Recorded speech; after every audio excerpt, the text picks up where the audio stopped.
Yes. Now we will try to understand what are the classifications of foreign risk. So we are just talking about foreign exchange risk management, and there we said there is risk in foreign exchange. We have to manage. For that, we should know what are types of foreign risk or forex risk. First one is called position risk. Second one is called mismatch risk. Third one is called translation risk. Fourth one is called operational risk. Fifth one is called credit risk. So let us go one by one. What do you mean by position risk? Already we had a introduction on two positions. One is called long position and short position. So in there you take risks taking upon what position you are. So long position, what are you doing? Due to an excess of foreign currency assets over foreign currency liabilities. So when you will say you are in a long position, your currency assets is greater than currency liabilities. So my currency assets, what is my currency asset? Foreign currency. So if you write long position here in short form, foreign currency assets is greater than foreign currency liabilities. Such a position is called overbought position. What do you mean? You are buying more than what is overbought. That is a position when it is foreign currency assets is greater than foreign currency liabilities. Therefore, how do you calculate net long position? You take the difference between this. What is the difference? Foreign currency assets minus foreign currency liabilities. Then you see what is your net long position. You are in an overbought situation, but find out what is your net long position. Is it positive or negative? When it is positive, when foreign currency assets is greater than foreign currency liabilities. When it is negative, when foreign currency assets is less than foreign currency liabilities. What do you mean by short position? It means the reverse. So, excess of foreign currency liabilities over foreign currency assets. It is called oversold position. Remember, long and short. Another version, overbought, oversold. How will you compute that? Foreign currency liabilities minus foreign currency assets. What we wrote for net long position? Foreign currency assets minus foreign currency liabilities.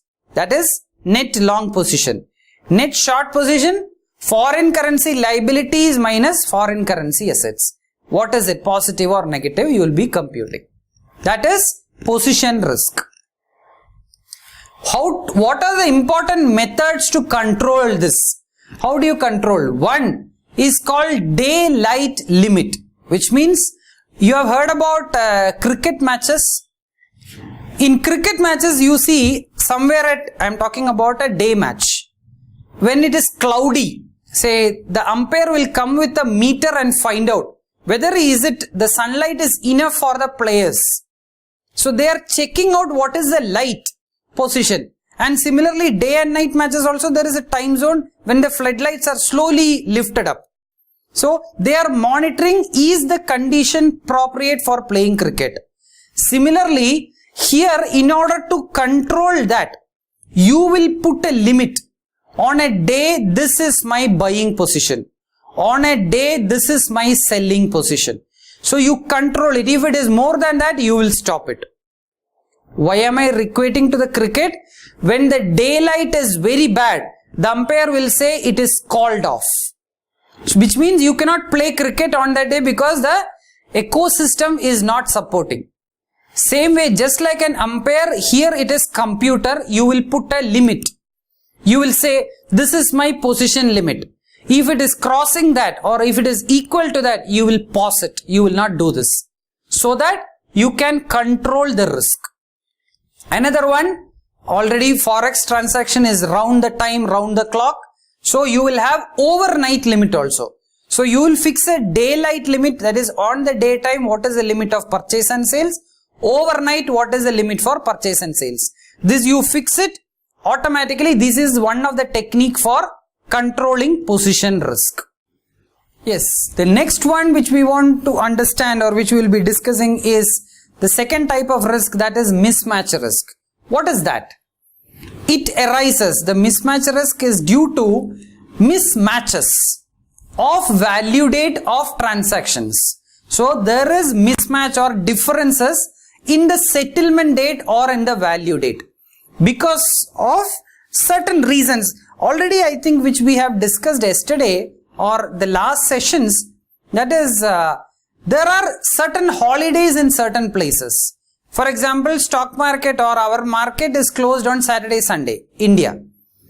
In Gulf it is on Friday.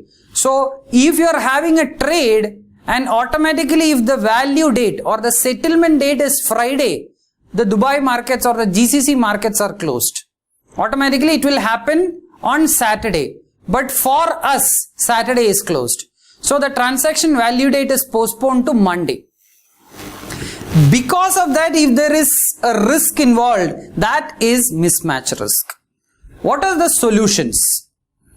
Fix out individual mismatches limit. Again, this what you will be doing is you will be fixing on individual level and aggregate level. So what all pairs of currency will have mismatches? What could be the reasons for that mismatches? You will fix limit for it. That is individual mismatch limit. Second one is aggregate mismatch limit. That is overall what could be the mismatches. How that can be solved, you will again fix a limit. So if the individual mismatch limit is target, for example, is reached, your transaction stops. You will not do further. If the aggregate is complete or if the aggregate is reached, your transaction stops. What is this? These are all solutions to minimize the mismatch risk. Translation risk. Translation risk we have already said in translation exposure. Same thing, that is called accounting risk. What is that? It arises due to the changes. In what? In the exchange rate of currency of the foreign subsidiary affecting the flow of cash in the parent organization. So please remember, there is a cash flow effect because of the changes in the exchange rate. Because of translation, there is an impact in your cash flow. What are the solutions? You can enter into derivative market. What do? Either you hedge it so that you can minimize risk, or you book a forward contract so that the price is fixed today and you pay it later or get it later. Third one, interest rate swap, so that the differences in interest rate risk is managed. So these are the common three tools or three techniques to manage translation risk. Operational risk. Risk arising due to the blocks or hindrances in the operations of currency transactions. For example, power failure, virus attack. All these things, it is not intentional, but suddenly something happens, there is risk involved. I am sure a long time back, somewhere close to 2000, there was a rumor. It is not a rumor, some people said it was there. It was called Y2K issue. So everybody said that the 2000 the computer will not be able to recognize, so all data might get corrupt. But the technical experts were able to clarify that there is no problem, but there was tension. Now, if such things had happened, automatically our entire database would get corrupt. Just like when you use your pen drive, and when your pen drive, say a good virus attack, what will happen? Your entire files in pen drive is lost. You can retrieve it, but what is the guarantee for that? There is a risk involved. Why this pen drive was attacked with virus? Because you are using this pen drive in some other system which is exposed to virus. So by that operation you caught that risk. That is operational risk. What are the solutions? In pen drive, please do not use the pen drive somewhere else. That is a solution. But in foreign exchange, one thing is effective control, or some people, at least one of my friend who is very intelligent, I should say. What he does is, when he uses his pen drive, he automatically saves one copy in the email or in the Google Drive. So when he says, whenever I put my pen drive in another person's system, I do a formatting and then only I take it, which means the scanning is done. So if virus is there, the threat is identified. What is that? That is a control system. So why are you having your antivirus software in your laptop or in your desktop? It is a control mechanism so that external risk due to operation can be minimized. Same way here, for example, power failure, you will have a UPS backup or say some genset or some other thing so that you can reduce that.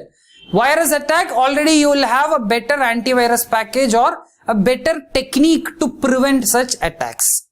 You cannot say you are free from risk. You are exposed to risk. But please have effective control over risk, and when that is affected, please have a quick recovery option. You should have experts who are able to retrieve data from the affected systems. That is what is the solution is. There is no complete answer. You have to face it and crack it. Now, classification of Forex risk. One is credit risk. So already we had said before the position risk, mismatch risk and all those things. Another one is credit risk. What is this? It is nothing but the default risk. What will happen? It arises due to the non-performance of credit amount allotted to the counterparty or due to the default on part of the counterparty. I am sure for this you do not understand, you need not understand international finance, common man's language. For example, I and you are entering into a business trade. What is the trade? For example, I will buy from you 10 kgs of gold after 2 months. You said, okay, I am also fine, and we entered into an agreement, for example, for 2 lakh rupees. So 10 kgs of gold, 2 lakh rupees. On the date of the transaction, you gave me gold. I gave you 2 lakh rupees. But I never gave you cash, I gave you a check. And you gave me the gold, I took the gold and I said thank you, bye bye. You put the check in the bank, it got bounced, which means there is no money in the bank. That is default risk. So you are exposing yourself to such risk because one of the trading party is defaulting the agreement. What is the solution for that? One is proper credit appraisal. Please check 2 times or 3 times.